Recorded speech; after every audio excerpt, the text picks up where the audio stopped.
우리는 하나님이 어떤 분이신가를 그분의 이름을 통해서 알아가는 가운데 지난 9월 첫째 주일에 여호와 로이, 목자가 되시는 하나님에 대해서 살펴보았습니다. 여호와 로이, 기억하십니까? 목자가 되시는 하나님. 다윗은 시편 23편에서 하나님 우리의 목자가 되신다라는 사실을 이렇게 고백했습니다. 여호와는 나의 목자시니 내게 부족함이 없으리로다. 그가 나를 푸른 풀밭에 누이시며 쉴만한 물가로 인도하시는 도다. 그렇습니다. 하나님은 우리의 목자가 되시고 우리는 그분의 기르시는 양입니다. 목자가 되시는 하나님은 우리를 양과 같이 먹이시고 인도하시고 보호하시는 분이십니다. 뿐만 아니라 우리의 길을 잃고 헤매일 때에 찾고 또 찾으시는 분이십니다. 우리를 인도하시되 음성을 듣고서 따라가게 하시고 양의 무리 가운데에서 인도하십니다. 따라서 신앙생활은 단순히 종교적인 의식에 참여하는 것을 말하지 않습니다. 순간순간마다 목자의 음성을 들으며 푸른 초장과 쉴만한 물가로 인도함을 받는 가운데 풍성한 꼴을 먹으며 의의 길을 걸어가는 것입니다. 그러므로 평생토록 목자 되시는 하나님의 인도를 받아서 마침내 여호와의 집에 영영이 거하는 저와 여러분 될 수 있기를 주의 이름으로 축복합니다. 그런데 우리가 성경을 보면 하나님이 우리의 목자가 되신다라고 말씀하지만 또 지도자들을 향해서 목자라고 부르는 것을 볼 수가 있습니다. 즉 성경에서는 하나님이 기뻐하시는 올바른 지도자의 이상적인 모습을 양을 찾고 구하고 숨기는 목자의 모습을 통해서 제시하고 있습니다. 그만큼 지도자가 중요하다는 것을 말씀하고 있습니다. 그렇습니다. 어느 시대에나 국가의 지도자는 그 나라의 운명을 좌우할 수가 있기 때문에 참으로 중요합니다. 지도자들이 탐욕과 권력욕, 이기심과 이데올로 집착할 때에 국가는 파탄에 빠지게 되고 백성들은 굶주림에 허덕이고 방황하게 될 것입니다. 한 나라를 이렇게 세우기 위해서는 수십 년, 수백 년이 걸리지만 그 한 나라를 무너뜨리게 만드는 데에는 한순간입니다. 그렇기 때문에 사람들은 건강한 지도자를 찾고 있습니다. 완벽한 지도자는 존재하지 않겠지만 건강한 지도자는 어느 시대나 필요한 열망입니다. 그래 불구하고 오늘 우리 민족에게 어떤 불행이 있다라고 한다면 그것은 온 백성들이 마음으로부터 존경하고 따를 수 있는 지도자를 만나지 못했다는 것입니다. 무엇보다 우리 시대에 좌절과 방황의 가장 중요한 원인이 있다라고 한다면 그것은 올바른 리더십이 실종되었다라고 하는 것일 것입니다. 기원전 600년경을 전후해서 이스라엘 남쪽 왕국이었던 유다는 정치적으로 크게 흔들리기 시작을 합니다. 남쪽으로부터 이집트의 위협이라든지 혹은 당시의 신흥 제국인 북쪽의 바벨론으로부터 침략을 받아서 비참한 상태에 놓여 있었습니다. 그런데 안타까운 사실은 풍전등화와 같은 국가적인 위기 앞에서 그 나라의 지도자들은 민족의 내일을 염려하기보다는 자신들의 이익과 안전만을 추구하고 있었다라고 하는 것입니다. 바로 이런 시대를 향한 하나님의 처방은 무엇이었을까요? 저는 이 질문이 참으로 중요하다라고 생각을 합니다. 1890년 이 나라는 시시각각으로 열방국들에 의해서 휘몰리고 있었습니다. 청일전쟁, 러일전쟁이 일어나게 되면서 이 전쟁을 통해서 이제 어느 나라가 조선을 잡아먹을 것인가에 결정적인 그런 중대한 위기에 있을 때에도 이 나라의 고종 황제와 대신 신료들은 내가 어떻게 하면 불붙어 가지고 자자손손이 잘 먹고 잘 살 수 있을 것인가에 혈안이 되어져 있었습니다. 백성들은 유릭을 시가면서 고향을 떠나서 방황하고 있음에도 불구하고 이 땅의 이완용과 정치 지도자들은 자신들의 배를 채우기 위해 가지고 청나라에 붙었다가 러시아에 붙었다가 일본에 붙었다가 배알도 없이 왔다 갔다 하면서 자신들의 이득만을 추구했다라고 하는 것입니다. 지도자를 잘못 세운 이 나라는 결국 일본에게 36년 동안의 피비린나는 고통 속에서 모멸과 멸시를 당하면서 고생다운 식민지 국가로의 삶을 살았다라고 하는 것입니다. 그런 점이 있어가지고 이 시대를 향한 하나님의 처방, 또 우리가 지도자를 바로 세운다는 것이 얼마나 중요한 것인가라고 하는 것을 우리는 뼈저리게 느끼게 되는 것입니다. 다시 말해서 이 시대를 향한 하나님의 처방, 그것은 동일한 처방을 기다리는 우리 시대의 모습 때문이기도 한 것입니다. 그렇다면 참된 지도자 실종의 시대를 살아가는 하나님의 처방은 무엇일까요? 첫째로 하나님은 의롭지 못한 지도자로 인해서 슬퍼하신다는 것입니다. 오늘 우리 함께 읽었던 본문에서 열쇠가 되는 단어가 있다고 한다면 그것은 바로 의라고 하는 단어입니다. 본문 5절에 보면 하나님께서 의로운 가지를 일으켜 세워주실 것이라고 예언하고 있습니다.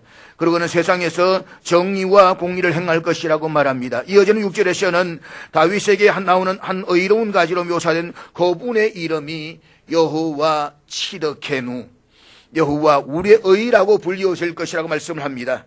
여호와 치드케누, 이것은 하나님 자신이 어떤 분이신가를 계시하시는 하나님의 이름이기도 합니다. 한번 따라 세보시기 바랍니다. 여호와 치드케누. 좀 생소한 이름 아닙니까? 처음 들어보는 이름일 수도 있습니다. 여호와 치드케누, 여호와 우리의 의. 구약 성경을 살펴보게 되면 약자들의 관심과 사랑이 특별히 강조되고 있는 것을 볼 수가 있습니다. 약자들 향한 보호와 배려는 해도 되고 안 해도 되는 것이 아니라 반드시 해야만 하는 의무였습니다. 그 이유를 성경은 이스라엘 백성들이 애굽 바로의 압제 아래에서 약자로 고통을 받았기 때문이었다라고 말씀을 합니다. 그래서 하나님께서는 이스라엘 백성들 하여금 이 사실을 기억하게 하시기 위해서 출애굽기 20장의 10계명 서두에서 이렇게 말씀을 하십니다. 나는 너를 애굽 땅 종되었던 집에서 인도하여 낸 내 하나님 여호와이니라.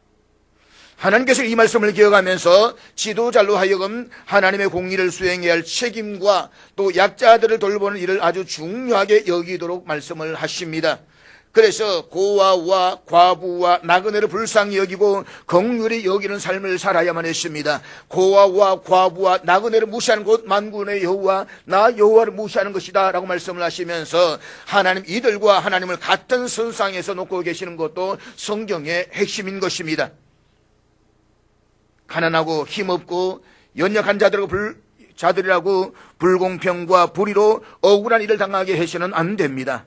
공평과 정의를 실현하며 살아야만 합니다. 이것이 지도자들에게 주어진 의무였습니다. 만약에 지도자들이 이런 사회적인 책임을 이행하지 않는다고 한다면 그들은 하나님의 무서운 심판으로부터 벗어날 수가 없었습니다. 하나님께서는 그들의 악행을 반드시 심판하시겠다라고 하셨습니다. 그런데 예레미야 시대의 왕과 지도자들은 그렇지를 못했습니다. 저들은 불공평과 불의로 연약한 백성들을 착취했습니다. 저들은 약자들을 돌보지도 않았을 뿐만 아니라 민족의 안위를 외면한 채 자신들의 영달과 안전만을 추구하고 있었습니다. 그러면서도 그들은 결코 자신들이 멸망하지 않을 것이며 안전할 것이라는 착각 속에 빠져 있었습니다. 이런 시대적 상황에서 주신 말씀이 바로 오늘 본문의 말씀입니다. 그리고 이런 시대적 상황 속에서 계시되신 하나님의 이름이 바로 여호와 치드케누, 우리의 의가 되시는 여호와인 것입니다. 특히 오늘 본문 1절부터 4절까지를 보게 되면 예레미야 선지자는 의롭지 못한 당시의 지도자들 향해서 목자들이라고 부르고 있습니다. 목자는 반드시 영적인 지도자들에게만 주어지는 타이틀이 아닙니다. 정치 지도자들에게도 동일하게 목자라는 호칭이 사용되고 있습니다. 그런데 당시의 목자된 지도자들을 향해서 1절에서는 이렇게 고발하고 있는데 오늘 본문 1절 말씀 다 같이 읽도록 하겠습니다. 1절 같이 읽겠습니다. 원래 목자들은 자신이 치는 양들과 동고동락하면서 사나운 맹수들부터 양떼들을 보호하는 책임을 가지고 있는 사람들입니다. 그런데 오늘 본문에서는 이들 목자들을 향해서 이렇게 고발합니다. 그들은 양떼를 멸하고 양떼를 흩어지게 하는 목자였다. 그럼 하나님께서는 이들 거짓 목자들을 향해서 화가 있을 것이다라고 저주하십니다. 예레미야 선지자가 활동하던 당시에 유다의 마지막 왕은 시드기야였습니다. 시드기야라는 이름은 여호와는 의로우시다라는 뜻입니다. 한마디로 의롭다라는 뜻입니다. 그런데 시드기야는 이란 자신의 이름과 전혀 어울리지 않는 삶을 살았습니다. 자신의 이름이 의롭다이지만 그의 삶의 모습은 전혀 의롭지를 못했습니다. 예레미야 52장은 시드기야가 왕이 되는 장면을 보여주고 있습니다. 그가 21살에 바벨론 왕 느부갓네살에 의해서 왕위에 올랐다라고 기록하면서 예레미야 52장 2절 말씀에 보게 되면 이 사람의 통치에 대한 평가를 이렇게 하고 있는데 우리 52장 2절 말씀 다 같이 읽겠습니다. 시작. 그는 선왕인 여호야김이 행하였던 모든 악을 거들어 본받아서 하나님 앞에서 악을 행하는 왕이었습니다. 이름은 의롭다인데 행동은 전혀 의롭지를 못했습니다. 그러니까 이름값을 전혀 못했던 왕이었습니다. 솔직히 이 세상에는 자기 이름과 정반대 인생을 살아가는 사람들이 얼마나 많이 있습니까? 제가 어떤 모임에 나갔더니 한 사람이 회의를 완전히 다 독점하고 혼자서 계속해서 시끄럽게 떠들어댔습니다. 그런데 이 사람의 이름이 조용히였습니다. 아직도 깨닫지 못하십니까? 우리 주변에는 자신의 이름과 전혀 상관없는 그런 삶의 모습들이 얼마나 많은지. 히드기야가 그랬습니다. 이름은 의롭다인데 그래서 의로운 삶을 살아야 하는데 전혀 의롭지 못한 지도자였습니다. 하나님 이와 같은 지도자에 대해서 슬퍼하셨습니다. 분노하셨습니다. 그리고 마침내 유다 왕국을 버리기로 작정하셨습니다. 하나님의 심판이 임했던 것입니다. 그래서 지도자의 존재는 참으로 중요합니다. 한 나라의 운명을 결정하기 때문에 그런 것입니다. 역사에서 잘못된 지도자에 의해서 나라가 무너지고 백성들은 정든 집과 고향을 떠나며 했던 비참한 이야기들을 우리는 어렵지 않게 찾아볼 수가 있습니다. 대표적으로 남미의 베네수엘라입니다. 베네수엘라는 전 세계에서 석유가 가장 많이 매장되어 있는 남미에서도 가장 잘 사는 나라였습니다. 사우디아라비아보다도 더 많이 매장되어져 있는 나라, 그것이 베네수엘라입니다. 그런데 차베스가 원유 생산시설과 수익금을 전부 다 국유화하고 그 수익금으로 백성들에게 무상 지원을 나누어 주었습니다. 각종의 세금을 면제하고 교육도 무상으로 지원하는 이른바 차베스 포퓰리즘 정책을 펼쳤습니다. 세금 면제와 무상 지원 얼마나 좋습니까? 우리말에 양잿물도 공짜라고 한다면 마신다고 했는데 말입니다. 그런데 이렇게 포퓰리즘 정책으로 백성들을 현혹하는 동안에 산업시설에 투자하지 않았습니다. 원유 생산시설은 노후화되어서 원유를 생산할 수가 없게 되었고 무상지원은 국가의 재정을 바닥나게 만들었습니다. 문제는 차베스의 뒤를 이어가지고 대통령이 되었던 현재 대통령인 마두로도 똑같이 차베스의 정책을 따랐습니다. 그 결과 지금 베네수엘라는 13%가 아니고 13만 프로의 초인플레이션 상황에 직면해져 있습니다. 여러분 13% 인플레이션도 심각하다라고 말하는데 13%가 아니고 13만 프로. 상상해 보십시오. 오늘 앞에 사진도 보고 있지만 닭 한 마리를 구입하는 필요한 지폐가 한 자루를 가도 모자른다라고 말을 합니다. 한번 상상해 보십시오. 우리가 닭고기를 먹고 싶습니다. 닭 한 마리를 사러 갔습니다. 그런데 사러 가기 위해 돈을 자루에다가 사재해 가지고 들고 간다고 하면 상상을 해 보십시오. 식당에 들어가서 음식을 먹고 나오는 순간에 음식값이 천정부지로 뛴다라고 말합니다. 그래서 사람들 들어갈 때에 음식값을 계산해야 되는데 식당 주인은 음식 들어갈 때 계산하지 않습니다. 나올 때 계산한다는 것입니다. 왜요? 돈이 그만큼 더 뛰기 때문에. 최악의 경제난으로 지난 3년간 베네수엘라 인구의 7%가 이상이 국가를 떠났고 지금도 목숨을 건 엑소도스는 계속되고 있습니다.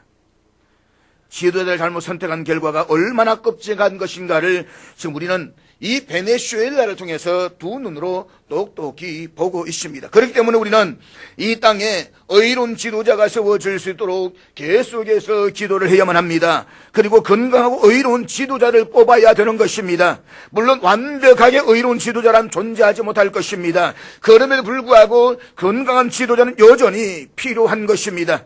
자신의 이익에서부터 완전히 자유로운 사람이란 존재하지 못할는지 모릅니다. 그렇지만 적어도 자신보다 백성을 좀 더 생각할 줄을 알고 자신보다 공동체를 더 생각하는 지도자의 필요성은 아무리 강조해도 지나치지 않을 것입니다. 이런 지도자가 세워질 때에 그 사회는 비로소 미래를 기대할 수가 있지 않겠습니까? 잠언 기자는 잠언 14장 34절에서 이렇게 말씀하고 있는데 우리 다 같이 읽도록 하겠습니다. 같이 읽습니다. 시작. 그런데 이미 세워진 지도자가 의롭지 못한다라고 한다면 우리는 그가 의로운 지도자 될 수 있도록 계속해서 기도를 해야만 합니다. 예레미야는 바로 그런 선지자였습니다. 그런 당시에 이런 지도자를 바라보면서 슬피 울며 기도했습니다. 눈물로 호소합니다. 눈물로 기도하고 눈물로 외쳤습니다. 그래서 예레미야 선지자에게 붙여진 별명이 눈물의 선지자였습니다. 그러나 여러분, 우리의 기도에도 불구하고, 우리의 충고에도 불구하고 이 땅에 희망의 변화가 없을 때에 끝내 망해가는 이 백성을 하나님은 정말 그대로 내버려 두실까요?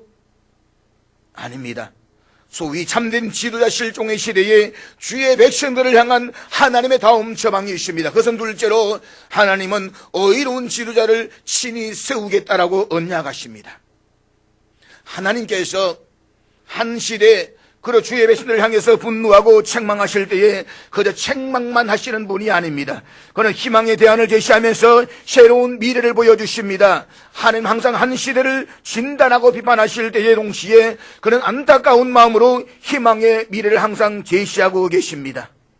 그 당시의 지도자들이 하나님의 기대와 기준에 미치지 못했을 때 마침내 하나님은 마지막 카드를 꺼내십니다. 그것이 바로 오늘 본문 4절의 말씀인데 우리 4절 말씀 다 같이 읽도록 하겠습니다. 같이 읽습니다. 시작.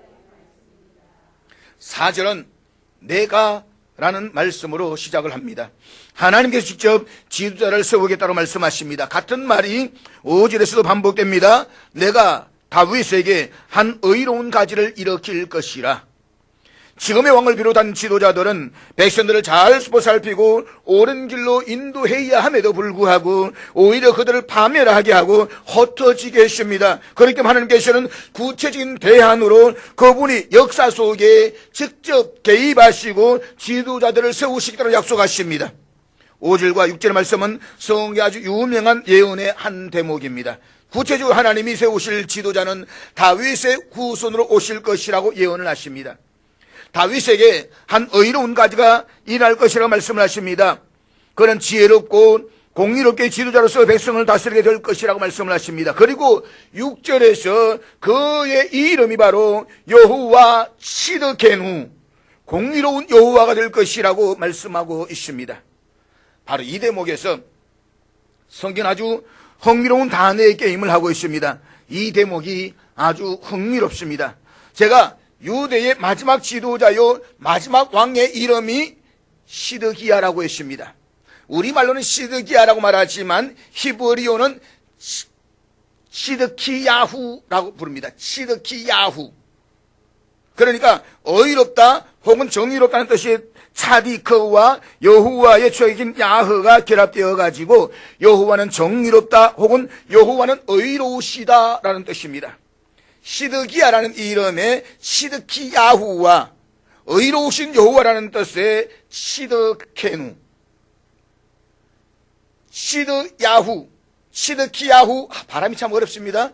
시드키야후와 시드키케누 좀 비슷하게 들리지 않습니까? 전혀 감각이 없습니까? 비슷합니다. 사실은 시드기야라는 단어와 시드케누라는 이 두 단어가 체덱이라는 같은 어역원에서 나왔습니다. 체덱이라는 단어에서 시드케누라는 단어가 나왔고 시드키야 혹은 시드기야라는 단어가 여기에서부터 유래되었다라고 하는 것입니다. 그러니까 하나님이 지금 이렇게 말씀하시는 것입니다. 너희들 시드기야에게 실망했지? 그러면 내가 시드케누가 되어줄게. 이 말씀입니다. 사랑하는 여러분, 사람이 세운 지도자 앞에 실망해 보셨습니까? 물론입니다. 우리가 얼마나 자주 실망했습니까? 선거에 나올 때는 마침 팍삭 엎어져가지고 평생 섬길 것이고 의로울 것 같지만 딱 되고 나면 귀를 막아버리고 입을 막아버리고 자기 할 수 없는 지도자를 우리는 얼마나 많이 보아왔습니까? 그런데 사람에 대한 실망, 이것이 어쩌면 저와 여러분 하여금 예수를 믿고 그분만을 바라보게 하는 중요한 원인이었을는지도 모릅니다. 인간적 지도자는 공동체에서 필요한 존재입니다. 사람이 많이 모인 곳에는 지도자가 없는 것보다는 있는 것이 낫습니다. 있어야만 합니다. 그러나 진정한 우리의 희망은 결코 사람이 아닙니다. 궁극적인 우리의 희망은 하나님이십니다. 믿으십니까? 하나님이 우리의 궁극적인 희망이십니다. 그리고 하나님이 우리의 궁극적인 구원이시고 궁극적인 대안이십니다. 하나님 바로 우리의 궁극적인 의가 되십니다. 다시 말하면 하나님이 우리의 완벽한 지도자로 오시겠다는 것입니다. 사랑하는 여러분, 그렇다면 우리는 우리의 마지막 희망, 그리고 궁극적인 희망은 하나님께 두고 살 줄 아는 자가 될 수 있기를 주의 이름으로 축복합니다. 세상의 지도자에 실망할수록 우리는 더욱더 하나님을 붙잡아야만 합니다. 하나님을 바라볼 줄 알아야만 합니다. 그분만이 우리의 참 지도자가 되시는 것입니다. 지도자 실종의 시대에 하나님의 처방 마지막 세 번째로 예수 그리스도 바로 그 희망을 실현하는 지도자다라는 사실입니다. 대부분 구약의 예언은 이중 예언의 성격을 갖습니다. 현재로 적용될 수 있는 예언이면서 동시에 그것이 궁극적으로 미래를 겨냥한 예언이다라고 하는 것입니다. 그래서 그 예언의 성취도 언제나 이중 성격의 의미를 갖고 있습니다. 오늘 본문에 나타나는 예언의 경우에도 내가 의로운 지도자를 세운다라고 하는 이 예레미야의 예언이 현실적으로 어떻게 응답되었다고 볼 수가 있을까요? 이스라엘 백성들은 결국 바벨론의 포로로 잡혀갑니다. 하지만 하나님이 세우신 지도를 향해서 그들을 회복시켜 주십니다. 이 과정에서 소임받는 사람들이 에스라라든지 혹은 느헤미야와 같은 지도자들입니다. 하나님께서는 현실적으로 그런 지도자를 세우는 것으로 희망을 주셨다라고 말할 수가 있습니다. 그렇지만 이 예언은 궁극적으로는 예수님에 대한 예언입니다. 소위 메시아 예언이라고 할 수가 있습니다. 이 중요한 예언이 오늘 본문 5절의 말씀인데 우리 본문 5절 말씀 다 같이 읽도록 하겠습니다. 같이 읽습니다. 시작. 여기에서 왕은 바로 예수님이십니다. 그는 다윗의 후손으로 올 것이다. 다윗의 의로운 가지로 일하게 될 것이다. 여기에서 의로운 가지란 나뭇가지를 말합니다.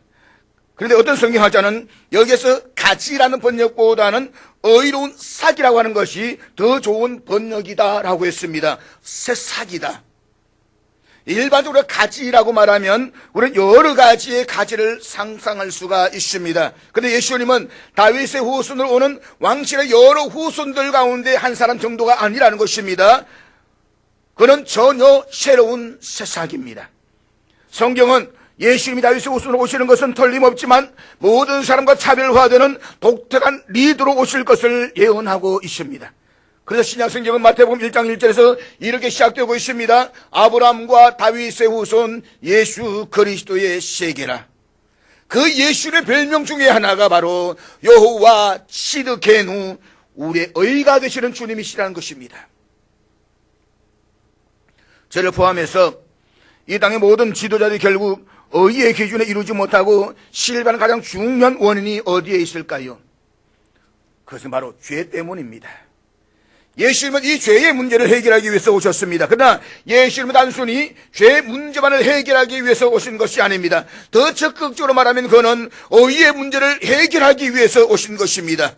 죄 문제 해결이 소극적인 측면이라고 한다면 의의 해결은 보다 적극적인 측면이라고 말할 수가 있습니다. 우리가 예수를 믿지 않는 분들에게 전도할 때에 가장 많이 사용하는 구절 가운데 하나가 아마도 로마서 3장 23절의 말씀일 것입니다. 로마 3장 23절에 이렇게 말씀하고 있습니다. 모든 사람이 죄를 범하였음에 하나님의 영광에 이르지 못하더니, 모든 사람이 의에 이르지 못하는 궁극적인 원인에 대해서 분명하게 말씀하고 있습니다. 그것은 범죄로 말미암아서 의로우신 하나님의 영광에 이르지 못한다라고 하는 것입니다. 그 다음에 이어지는 로마서 3장 24절 말씀 우리 다 같이 읽도록 하겠습니다. 같이 읽습니다. 시작. 모든 사람이 죄를 범했습니다. 때문에 의의 기준에 이르지 못했습니다. 그런데 이 죄의 문제가 어떻게 해결됩니까? 그 다음 절은 그리스도 예수 안에 있는 속량, 우리의 자격이나 행위와 상관없이 예수님을 통한 십자가 사건으로 말미암아서 하나님의 은혜로 의롭다 하심을 얻었다. 성경 지금 그렇게 선포하고 있는 것입니다. 다시 말하면 예수님은 그 앞에 나오는 모든 사람들에게 그냥 죄만 용서하시는 것이 아니라 한 걸음 더 나아가서 그를 믿는 자들을 의롭다라고 하신다는 것입니다. 믿으십니까? 놀라운 은혜입니다. 그것은 하나님의 은총입니다. 은혜로 우리가 의롭다 하심을 얻었다는 것입니다.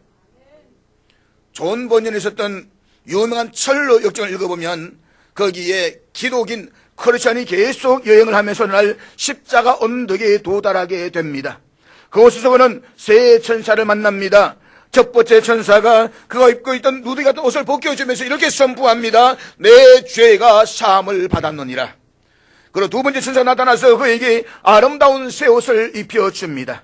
그 세 번째 천사가 나타나서 그의 이마에 인을 찍고 그의 손을 잡아 일으키면서 이제 나와 함께 가자라고 말합니다. 자, 여러분, 저와 여러분이 예수를 믿고 예수님 앞에 나왔을 때에 바로 그 사건이 일어난 것입니다. 그래서 제일 먼저 우리의 죄를 용서하시는 선포를 하십니다. 너의 모든 죄가 용서받았다. 우리의 낡은 옷을 벗긴 다음에 예수님은 새로운 옷을 입혀주십니다. 이것이 바로 의의 옷입니다. 우리를 의롭다라고 하십니다. 그리고 우리에게 도장을 찍어주시면서 이렇게 말씀하십니다. 너는 이제 내 거야. 이제는 나의 자녀야. 내 제자야. 이제는 나와 함께 같이 가야 해. 바로 이것이 우리가 주님 앞에 나왔을 때에 저와 여러분에게 일어나는 사건인 것을 믿으시기를 바랍니다. 거기서 우리가 주목할 만한 그림 중에 하나는 우리의 낡은 누더기 옷을 벗기고 그가 새 옷을 입혀주셨다는 것입니다. 그것이 바로 의의 옷인 것입니다. 의의 예복입니다. 하나님 되심의 가장 중요한 속성은 의입니다. 우리는 의로우신 하나님과 교제하며 하나님의 관계 속에서 새로운 인생을 살기 위해서는 바로 이 의가 필요합니다. 그런데 우리가 예수를 믿고 의지하는 순간 그 하나님이 저와 여러분에게 의의 옷을 입혀주시는 것을 믿으시기를 바랍니다. 바로 그 의가 새로운 삶의 출발점인 것입니다. 다시 말해서 나에게 어떤 의의 조건이 있었어가 아니라 주님의 의를 우리에게 입혀주심으로 말미암아서 우리는 의인이 된 것입니다. 거기에서 우리의 삶의 새로운 출발점이 시작되는 것입니다. 그런데 우리가 은혜로 이 의의 옷을 입었다라고 한다면 그 옷을 입은 것으로 만족하지 않습니다. 이제 의로운 인생을 추구할 필요가 있습니다. 이것은 마치 어떤 젊은이가 군대를 갑니다. 군에 입대하면 제일 먼저 민간인의 옷을 벗고 군복을 입습니다. 그리고 그 순간부터 그는 민간인의 신분이 아닌 군인으로서 삶을 살기 시작합니다. 이제 내가 군인이 된 것을 명예롭게 생각하는 사람이라고 한다면 그 군복을 입은 순간부터 그를 지배하는 가장 중요한 질문, 그는 아마도 계속적으로 이 질문을 던지게 될 것입니다. 내가 어떻게 하는 것이 군인다운 행동일까? 그 다음부터 군인다움의 삶이 만들어져 가는 것입니다.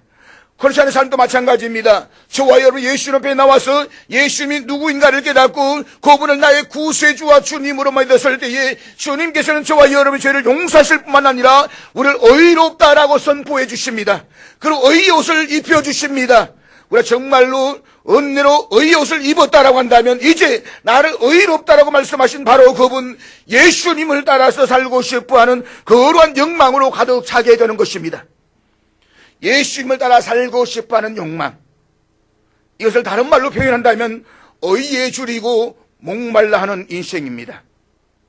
의에 줄이고 목마른 자는 복이 있나니, 여기서 말하는 의는 단순히 사회 정의가 아니라 바로 예수님 그 자체입니다. 의에 줄이고 목마르다는 것은 예수님에 대해서 목마르고 예수님에 대해서 줄인다라고 하는 것입니다. 의에 줄이고 목말라 하는 자는 복이 있나니, 거기는 뭐라고 했습니까? 배부를 것이미요. 예수님을 인해서 줄이고 목말라 하는 사람들에게는 예수님으로 말미암아서 영적으로 배부른 축복이 임하게 될 것입니다. 사랑하는 여러분, 예수님을 인해서 만족해 보셨습니까? 예수님 때문에 배불러 보셨습니까? 나미아 연대의 저자인 C.S. 루이스 교수는 본래 옥스포드 대학에서 가르치던 무신론자였습니다. 그런데 어느 날 친구 교수들과 대화를 하면서 전도를 받습니다. 루이스 교수가 크리스찬이 되도록 결정적 영향을 끼친 사람이 반지의 제왕을 저술한 톨킨입니다. 여기 보게 되면 왼쪽이 루이스 교수고 오쪽에 있는 분이 반지의 제왕을 저술했던 톨킨입니다. 그들은 옥스포드에서 항상 만나서 함께 식탁에서 교제하던 사이였습니다. 예수를 단순한 훌륭한 분으로 생각했던 루이스 교수가 톨킨과의 대화를 통해서 그가 하나님의 아들일지 모른다는 생각이 어느 날 갑자기 들었습니다. 그리고 마침내 한순간 맞아, 그분이 하나님의 아들이야 라는 믿음이 생겼습니다. 그를 구세주로 하나님의 아들로 받아들이는 그 순간 루이스 교수는 설명할 수 없는 기쁨에 사로잡히는 경험을 합니다. 기쁨이 마구 솟아올라오는 것입니다. 이상한 기쁨이 그를 붙들기 시작합니다. 그것을 가리켜서 루이스 교수는 예기치 못한 기쁨이라고 표현했습니다. 그리고 그 다음부터 이렇게 고백을 합니다. 이제 나에게 어떤 일이든지 상관이 없어졌다. 누가 나를 어떻게 생각하든지 혹은 내가 돈이 좀 없어지는 것이라는 것은 이제부터는 중요하지가 않다. 모든 것은 다 의미 없는 시간이 되어버렸다. 왜요? 예수님으로 배불렀기 때문입니다. 이제 그분만이 가장 중요한 관심이 되는 것입니다. 그로 말미암아서 그의 영혼이 배부르게 되는 것입니다. 사랑하는 여러분, 이런 경험을 해보셨습니까? 비슷한 경험을 아시시의 프란시스코가 하지 않았습니까? 그 어느 날 예수님과의 사랑에 빠지게 되자 이 세상의 모든 것은 상관이 없어졌습니다. 그는 이제 예수님을 더 깊이 체험하고 예수님을 전하기 위한 구도자의 길을 나서면서 자신의 모든 재산을 다 정리해서 가난한 자들에게 나누어 주었습니다. 그는 주님 앞에 이런 기도를 드립니다.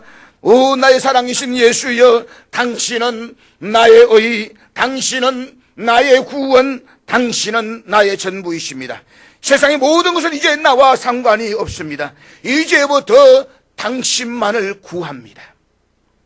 그는 그리스도 예수를 말미암아서 배부르게 된 것입니다. 여러분, 예수 그리스도를 붙다는 순간 이 세상의 모든 것을 넘어서는 그 놀라운 기쁨과 만족을 소유하게 될 것입니다. 그 만족 때문에 이렇게 고백하게 될 것입니다. 주님, 이제는 괜찮아요. 당신이 나의 전부예요. 사랑하는 여러분, 통성한 추수의 계절입니다. 이 감사와 기쁨이 가득한 계절에 여전히 목마르고 배고픈 인생을 살고 계십니까? 그렇다면 주님 앞에 오십시오. 그분을 바라보십시오. 그분을 받아들이십시오. 그리고 그분을 참으로 의지해 보십시오. 그러면 이런 고백이 가능할 것입니다. 예수님, 당신이 바로 나의 의가 되십니다. 당신이 나의 구원이 되십니다. 당신이 나의 희망이 되십니다. 그런데 여러분 심령에는 세상에 그 무엇으로 대체할 수 없고 빼앗아갈 수 없는 영원한 기쁨으로 가득 차게 될 것입니다. 마음의 공간에 그 무엇으로 대체할 수 없는 예수로 꽉 찬 기쁨, 이제 아무래도 상관없어요. 그분이 가장 중요한 내 인생의 만족이 되어버린 이 기쁨, 이 부름이 추수감사의 선물이 될 수 있기를 주의 이름으로 축복합니다. 기도하겠습니다.